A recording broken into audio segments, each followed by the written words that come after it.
नमस्कार, times of Swaraj में आप सबों का स्वागत है और मैं हूं संतोष सिंह। और आज हम टाइम्स ऑफ स्वराज में चर्चा कर रहे हैं कि इस बार के लोकसभा चुनाव में प्रथम चरण से लेके चौथे चरण तक एक खास तरह का ट्रेंड देखने को मिला है और वो ट्रेंड है सवर्णों का विरोध। और विरोध भी इस तरह का विरोध कि शायद मोदी ने भी सोचा नहीं होगा कि सवर्ण इस तरीके से उनके खिलाफ जा सकता है। जी हां, थोड़ा आपको अटपटा लग रहा होगा लेकिन सच्चाई यही है। जिस कंस्टिट्यूएंसीज में चुनाव हुआ है जरा उस कंस्टिट्यूएंसीज के सवर्ण से बात करिए। शुरुआत औरंगाबाद नवादा से करिए और जहां सवर्ण प्रत्याशी है वहां सबसे ज्यादा सवर्ण एग्रेसिव है, विरोध कर रहे हैं। औरंगाबाद में सुशील सिंह के खिलाफ जितना राजपूत लोग एग्रेसिव थे, अगर सुशील सिंह चुनाव हारते हैं तो उसमें सबसे बड़ी वजह राजपूत वोटर की उदासीनता है। नवादा में अगर विवेक हारते हैं तो उसके पीछे भी सबसे बड़ी वजह भूमियार है, उदासीनता है। इसी तरीके से चौथे चरण के चुनाव में दरभंगा में जिस स्तर पर ब्राह्मण आज भी विरोध कर रहा है, उजियारपुर में जिस तरीके से सवर्ण विरोध कर रहा है, राजपूत भूमियार ब्राह्मण सब विरोध कर रहा है, बेगूसराय में गिरिराज सिंह के खिलाफ जिस तरीके से सवर्ण और खास करके भूमियार विरोध कर रहा है, इसकी आप कल्पना नहीं कर सकते। और यही स्थिति मुंगेर में ललन सिंह को लेकर है।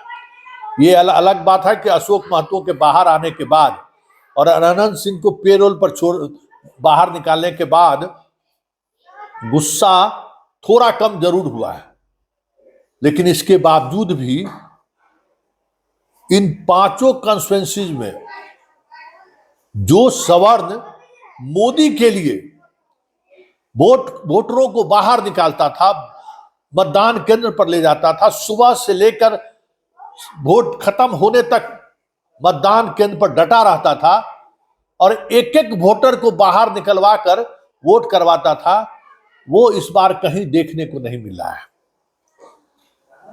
दरभंगा में जिस तरीके की स्थिति बनती जा रही है, भले ही मुसलमान एग्रेसिव होके पोल करने के लिए घर से बाहर निकल जाए और मीडिया थोड़ा उसको हवा देनी शुरू कर दे, तो यह देखते हुए शहर के दूसरे हिस्से का हिंदू बाहर निकलकर वोट करने लगे, इसकी उम्मीद भी इस बार लोग नहीं कर रहे हैं। इतना गुस्सा है गोपाल जी ठाकुर को लेकर।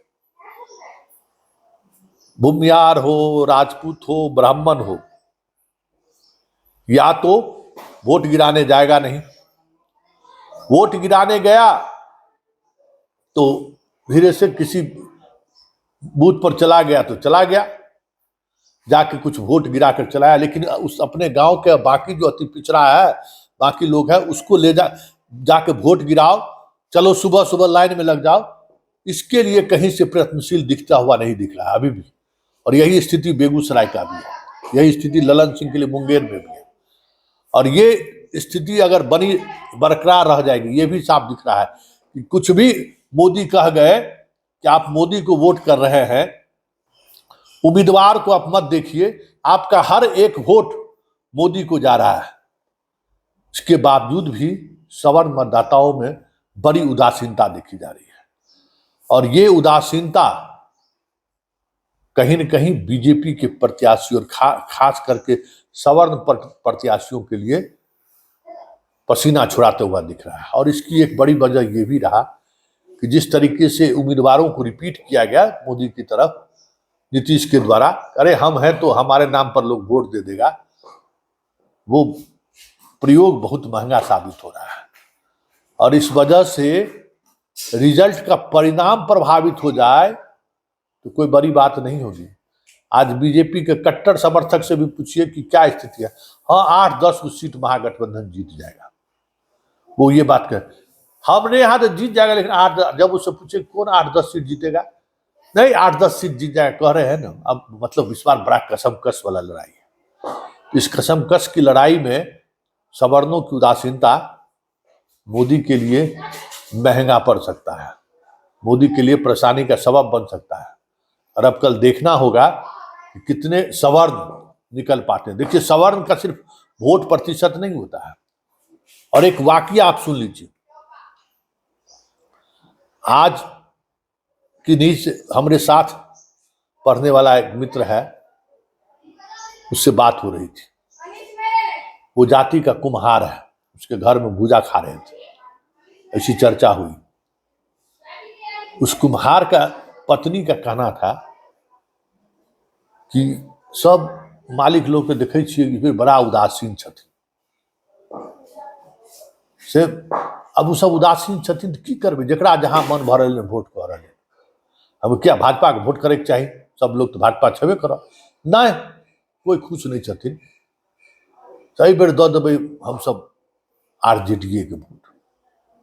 हमको 5 किलो अनाज, तो 5 किलो अनाज वाला में 100 गो तर्क हमको दे दी महिला।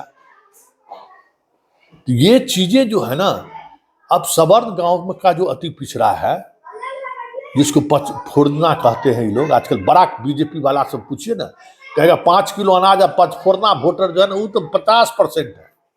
और 50% का जो है, 50% हस्बैंड बाहर है, उसके घर का बाल बच्चा बाहर है, और महिला ये सोच रही है। सोच लीजिए, अगर ये सोच ईवीएम तक पहुंच गया तो जो पचफोरना और क्या कहते हैं 5 किलो अनाज के चक्कर में जो बैठे हुए हैं बीजेपी वाले 400 पार, खेला होगा। क्योंकि खेला होगा हम इसलिए कह रहे हैं, भले यादव गांव का अति पिछड़ा और पचफोरना आपको वोट देते, लेकिन सवर्ण के गांव में या जहां अन्य पिछड़ी जाति के गांव में पचफोरना और ये लोग है, वो इस बार एग्रेसिव नहीं है, एग्रेसिव पोल करने को भी तैयार नहीं है। जिसको जहां मन हो रहा है वहां वोट कर रहा है। दो ही मुसलमान और यादव, यही दो है एग्रेसिव। और उसके एग्रेशन के सामने बीजेपी में कोई उस तरीके से एग्रेसिव वोटर नहीं दिख रहा है, ये सत्य है। क्योंकि उसको काउंटर करता था सवर्ण वोटर एग्रेसिव होकर, कुर्मी वोटर, कोयरी वोटर, सबका हाल वही है, सब घर बैठा हुआ है। इसलिए इस बार के चुनाव में परिणाम क्या होगा, 25 साल के एक्सपीरियंस होने के बावजूद भी कम से कम 5 गो तो पार्लियामेंट इलेक्शन और 5 गो विधानसभा कवर किए हैं। इस बार इसलिए कुछ समझ में नहीं आ रहा है कि उठ किसके करवट बैठ रहा है।